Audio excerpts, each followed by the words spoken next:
اللہ کی قسم کھانے کو تیار ہوں، مجھ سے لوگ آ کے بحث بھی کرتے ہیں، میں ان سے صرف ایک سوال کرتا ہوں، مجھے قرآن سے بتاؤ ایمان والا کون ہوتا ہے؟ وہ سب فیل ہو جاتے ہیں۔ 99% لوگوں کو پتہ نہیں ایمان والا کون ہوتا ہے۔ قرآن پہلا صفحہ دیکھ لیں، پتہ نہیں کتنی بحثیں چل رہی ہیں، یہ غلط وہ غلط۔ قرآن کا پہلا صفحہ ہے ذالک الکتاب لا ریب فیہ ھدی للمتقین، اس پہ شک نہ کرنا، لیکن یہ متقیوں کو ہدایت دے گی۔ صحابہ کیوں کہتے ہیں ہم نے پہلے ایمان کو سیکھا پھر قرآن کو سیکھا؟ ہم میں سے کتنوں نے ایمان کو سیکھا؟ ہمیں ایمان کی صفات بتا دیں۔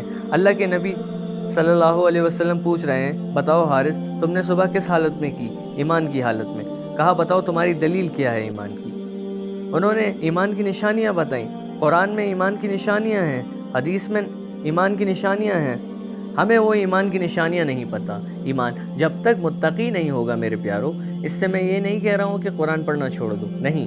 مطلب کیا ہے؟ جیسے آسان مثال، ایک آدمی گاڑی چلانا نہیں جانتا، اس کو وہ کہہ رہے ہیں مولوی صاحب دیکھو گاڑی سیکھ لو چلانا، پھر اسٹیئرنگ وہیل پہ بیٹھنا، ورنہ بغیر گاڑی سیکھے اسٹیئرنگ وہیل پہ بیٹھا خود بھی مرے گا، دوسروں کو بھی مارے گا، گاڑی کا ستیہ ناش کرے گا۔ تو ساتھ میں بیٹھ، پیچھے بیٹھ جا، ذرا گاڑی چلانا سیکھ لے۔ قرآن یہی کہہ رہا ہے، پہلے متقی بن لینا۔ دیکھو میرے پیارو، اسلام کا سب سے بڑا حکم کون سا ہے؟ نماز کا۔ کب فرض ہوئی بھائی نماز 5 وقت کی؟ معراج کے 10 سال بعد۔ تو پہلے 10 سال کیا ہوتا رہا؟ حضور صلی اللہ علیہ وآلہ وسلم کائنات کے سب سے بڑے ٹیچر تھے، انہوں نے 10 سال کیا کیا؟ نماز بھی ایمان بنانے کی مشق ہے کہ میرا ایمان کہاں ہے۔ میں جو اتنی باتیں کر رہا ہوں، اتنے بیانات کر رہا ہوں، میں ذرا آج ساری رات 2 نفل پڑھنے کی نیت کروں، اللہ سارا ایمان میری آنکھوں کے سامنے لے آئیں گے۔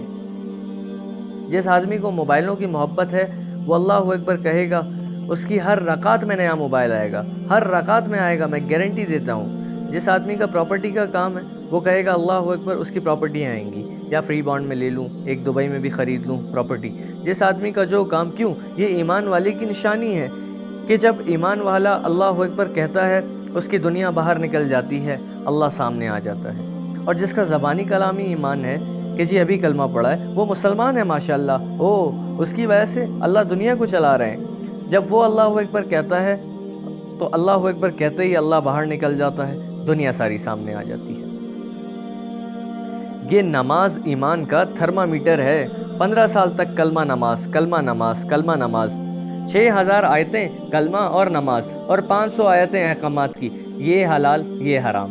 6000 آیتیں، ہم نے ان 6000 آیتوں کو دل میں اتارنے کی کتنی محنت کی میرے پیارو بتائیں؟ اور ان 6000 آیات کو دل میں اتارنے کی محنت کیا ہے، اس کی نشانی کیا ہے کہ میرے دل میں وہ آیتیں اتر گئی ہیں؟ اس کی نشانی قرآن نے، حدیث نے کیا بتائی ہے؟ میں 99% الگ مجمع سے پوچھتا ہوں، وہ نہیں بتا سکتے۔ ہاں وہ کہتے ہیں ہاتھ یہاں رکھنا، یہ غلط وہ صحیح، اس پہ بحث کرتے ہیں۔ ایک آدمی نے سعید بھائی سے کہا آپ نے نماز میں فلاں عمل نہیں کیا، آپ کی نماز نہیں ہوئی۔ سعید بھائی نے کہا کیوں؟ کہتا ہے آپ نے فلاں عمل نہیں کیا۔ سعید بھائی نے کہا بھائی دیکھو یہ عمل تو سنت ہے، نماز سنت چھوٹ جائے تو مکروہ ہوتی ہے، نماز سے واجب چھوٹ جائے تو سجدہ سہو ہوتا ہے، نماز سے فرض چھوٹ جائے تو نماز فاسد ہو جاتی ہے، تو یہ جو عمل آپ نے بتایا یہ تو فرض ہے ہی نہیں۔ سعید بھائی نے کہا آپ ذرا نماز کے فرائض بتائیں تیرا۔